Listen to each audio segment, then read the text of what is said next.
don't assume it's like a pleasant experience to look at, like to look next to you at the car beside you and just see a butt, you know what I mean? I'm recording.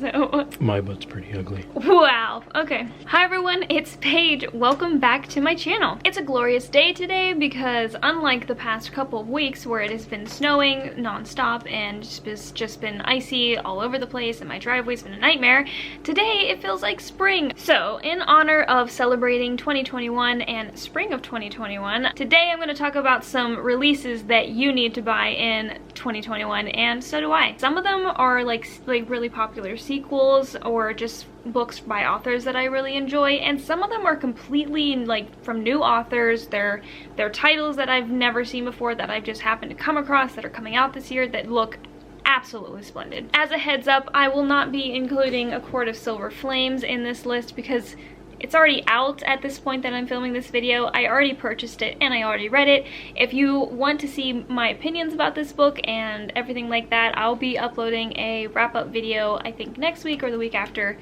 You get the idea. Alright, so let's just go right into this list. The first one I'm going to mention is A Crown of Gilded Bones by Jennifer L. Armentrout. This is the third book in the From Blood and Ash series. That is a like new adult fantasy romance series that I read for the first time in January. I kind of played it cool in my initial wrap-up of those first two books in the series, but honestly, I really liked them a lot, and I've kind of tried my best to keep up with any like teaser chapters or teaser excerpts from the upcoming book. Like, I'm super excited. This book is supposed to come out on April 20th, so there's still like 2 more months to wait for it, which is highly disappointing in my opinion. The reason I decided to list this one first is because if you like ACOTAR, if you like Serpent and Dove, I think you would really like this series a lot, especially if you feel like ACOTAR or Serpent and Dove is a little bit too young adult for you and you're looking for something a little bit steamier. This series is absolutely the perfect mix of that, and I am excited to see how the series concludes. I'm super hyped. This series follows a girl named Poppy who is raised as this sort of religious icon called the Maiden. So as the Maiden, she's not able to be touched by anyone or be seen by anyone. No one's allowed to look upon her face. And one day she is assigned a guard named Hawk who begins to open her eyes to some desires or some questions she has been having throughout her life about her position as the Maiden and whether or not she will continue to be the Maiden. I don't know. This is a super popular book on TikTok because TikTok seems to just love enemies to lovers, and this is sort of an enemies to lovers. You'll see what I mean if you decide to give it a try, but I do highly suggest it, like I said, if you like ACOTAR or Serpent and Dove. Okay, next up is a book that I was totally not anticipating happening, but I am super excited for this book. It is The Nichan Smile by C.J. Merwild. So this is the first book in her series called The Lost Faces. I believe this is her debut novel. If the name Merwild kind of like strikes you as familiar, maybe it's because you've seen her artwork before. She's an extremely talented artist. I've followed her on Instagram for years now. I'm sure she has a presence elsewhere, but that's primarily where I've seen her work, and she is just absolutely incredible. She's done artwork for Sarah J. Maas. She's done artwork for Leigh Bardugo's books. Like, just so many books. She does everything, and when I found out she was going to be coming out with a book, I was super excited because she also posts her original characters on Instagram and they always look so unique, and it's just a journey that I felt very honored to be a part of, even just as like a follower of hers. So this is set in a world where gods used to, you know, be very present in the lives of humans, and then one day they disappeared and sort of a darkness fell across the land, and now I'm assuming many years later, this book follows 2 male protagonists. One is human and one is what is called a Nichan, and their lives just continuously seem to cross throughout time. It sounds very interesting. It sounds a little bit dark. There's a warning about sexual violence and other things like that, so keep that in mind if you want to pick this up. But I do have pretty high faith in this just because I am pretty confident that she always seems to go outside the box, and I think she'll do that with her own original novel. This book is supposed to come out June 1st. but I think certain editions are coming out in like later in June. I'm not sure, but keep an eye out if you're interested. Okay, next up, another book that I am so psyched for, and I have been psyched for this book for, I don't know, a full year, a year and a half now. So that is Empire of the Vampire by Kristoff. This is supposed to come out all the way in September, on September 7th, so quite a while from now. This is supposed to be the first book in an urban fantasy series of the same name, and I'm just so... like, knowing how Kristoff writes and how dark his writing is, I can't wait to see what he does with vampires, which is obviously what this book series is going to be focused on. So this book is from the perspective of a man named Gabriel de Leon, who is what is called a silver saint, and basically like the world is thrust into eternal night, and vampires are waging an eternal war on humanity to like build their dark empire, and Gabriel as a silver saint is like the last one alive, aka like, I think basically like a vampire hunter. He's like the last vampire hunter guy alive, and now he's in the captivity of the vampires and he's telling his story. So it kind of reminds me of like The Name of the Wind, because it sounds like Gabriel's going to be telling his whole life story from the perspective of somebody obviously who's already went through it all. I think Kristoff is going to do great things with just the vampire lore, and I'm excited to see how this is going to be urban fantasy. Like, I'm not sure if this book is going to give me underworld vibes, and I have seen all of those movies. I did enjoy them.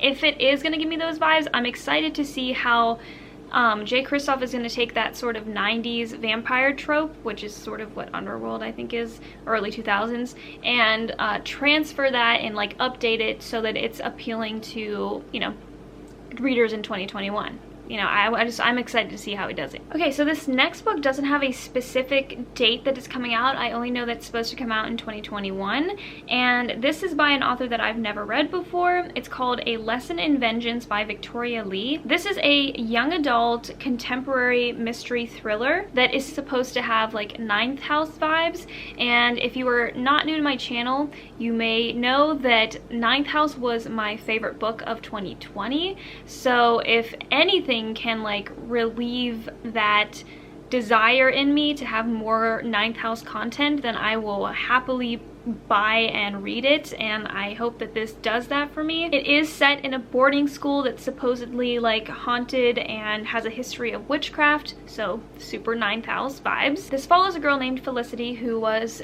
a student at this school, and one year her girlfriend dies tragically, and she ends up going home and, you know, recovering from that, and then she does come back to the school to graduate, and when she comes back she starts to get sucked into this school's like dark history with witchcraft and what are called the Dalloway Five, which are basically like 5 murdered girls who supposedly haunt the dorm that she lives in.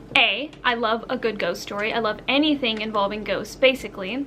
I love mystery thrillers, and I can't wait to see some LGBT representation in this book. And also, I love boarding schools, like, a lot. I'm hoping that this book does for me what I felt like Truly Devious was gonna do for me. I didn't dislike Truly Devious, but I just felt like there was something missing in it that I wanted desperately, and I just hope that this book delivers on that. I think it's gonna be a little bit darker than Truly Devious was, which is perfect. That's absolutely what I want. But on that note, if you did like Truly Devious and maybe you like Ninth House, and I think this is also compared to Wilder Girls, yeah, I think you'll definitely like this book. On the topic of really anticipated like young adult mystery thriller supernatural type books, this book is coming out by an author that I've never read before either, called The Taking of Jake Livingston by Ryan Douglas. This is supposed to come out on July 13th. This is also an LGBTQ young adult paranormal thriller horror. It has a phenomenal cover. I really enjoy looking at it. Whoever did that artwork, I would like to follow them because it's so glowy, it's so cool. What drew my eye to this book is that it's supposed to be Get Out meets Danielle Vega. I love Get Out. It's one of my favorite horror movies of all time, for sure. So getting to see that in like a YA thriller would be just a dream come true. This follows Jake, obviously, who is one of the very few black kids at a prep school, and Jake can see the dead. He lives a decently normal life until he meets a boy named Sawyer, who is dead, who shot and killed 16 kids at a local high school last year before taking his own life. If you've ever seen American Horror Story, like the first season, wow, that's a throwback right there. Another reason why I will probably love this book. If it's Get Out meets American Horror Story, there's nothing that can keep me away from buying this. Like I said, I've never read anything by Ryan Douglas before, but if he doesn't deliver, I will probably be very, very sad. Okay, one more contemporary before we switch back to classic fantasy for the last one, I think. So this one is The Heart Principle by Helen Hoang. I love Helen Hoang. The Kiss Quotient is probably my favorite contemporary romance ever. This book is like the third book in that anthology series, the Kiss Quotient anthology series, and so of course it's another romance. This one doesn't come out until August 31st. So this follows Quan, who is one of the characters in the other two books, and he is like this big, muscular, surly looking guy who's actually really, really nice. He has a really kind heart, and in this book, of course, he is the CEO of a very up-and-coming, very successful business, which you can see like the background on that in the other books, and he is suddenly a catch.